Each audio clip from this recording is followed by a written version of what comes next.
I feel like I have the best team in the world. Like we're so good at reading opponents and understanding how to deal with guys. And we went in there with the perfect plan to beat a guy like Gilbert Burns. And also, props to Gilbert. He's one of the toughest guys in the division, and we knew that. We gave him all the respect in the world when we took this fight. And you're having those nerves before the fight, like, man, should we have taken it? Why did we take it? And then you go in there and you're expecting a war. But like I said, man, I just feel like even before the injury, I was dominating the fight. I'm one of the best welterweights in the world, and getting off the couch in 3 weeks' notice. Imagine me in 8 weeks' notice. What I would do to these guys.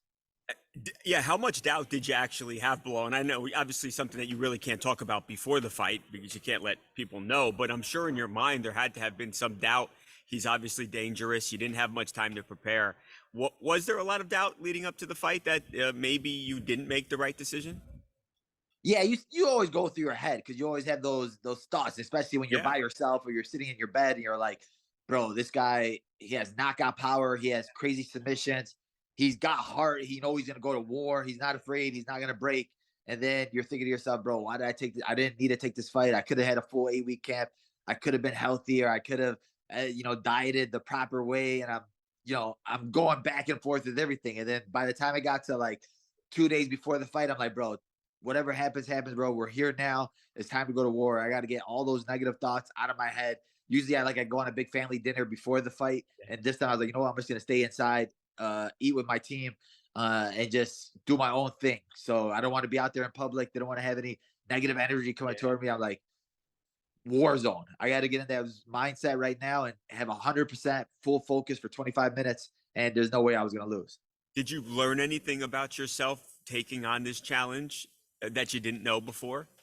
Yeah, man, a lot, man. Our team went through a whole lot during this.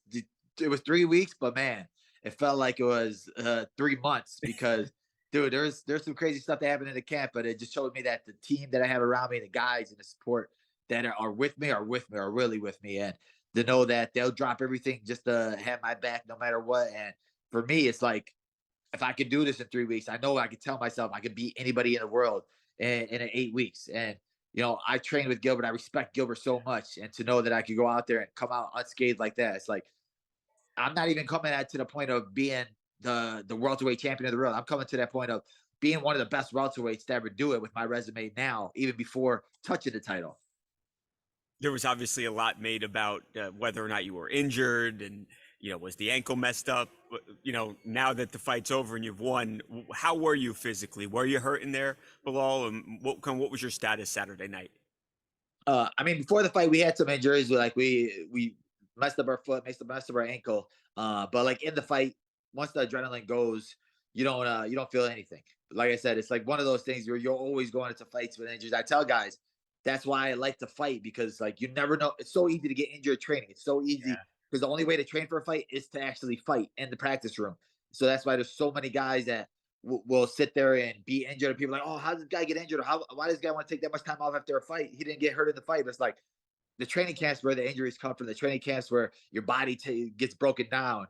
And that's why I was like, I had to take this fight because I feel healthy. I can sit there, have a full 12-week camp to fight somebody like Kamaru or Gilbert, and then still go get knocked out in the first minute. Right. And it'll be like, you wasted all that time. So I'm like, you know what? I feel good right now. Let's go. Stuff happens because you want to go full force right away into Yeah. training camp, and you're overthinking the process. But, thankfully we made it. Right. You took the risk. It paid off. Now you're sitting at number three.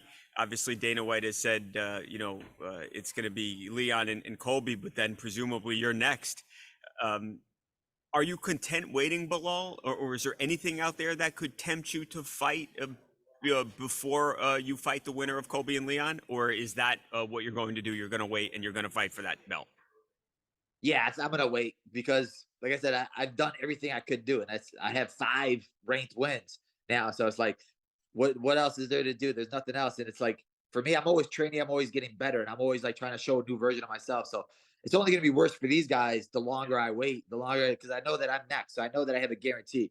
So now it's like I only have to train for 2 guys. I only have to focus on these 2 guys, and it's gonna be one of them too. So if I'm game planning for you two, and you're gonna give me months, it's gonna be the worst freaking fight of your life. Have they assured you, Bilal, that you are going to get the winner of Leon and Colby?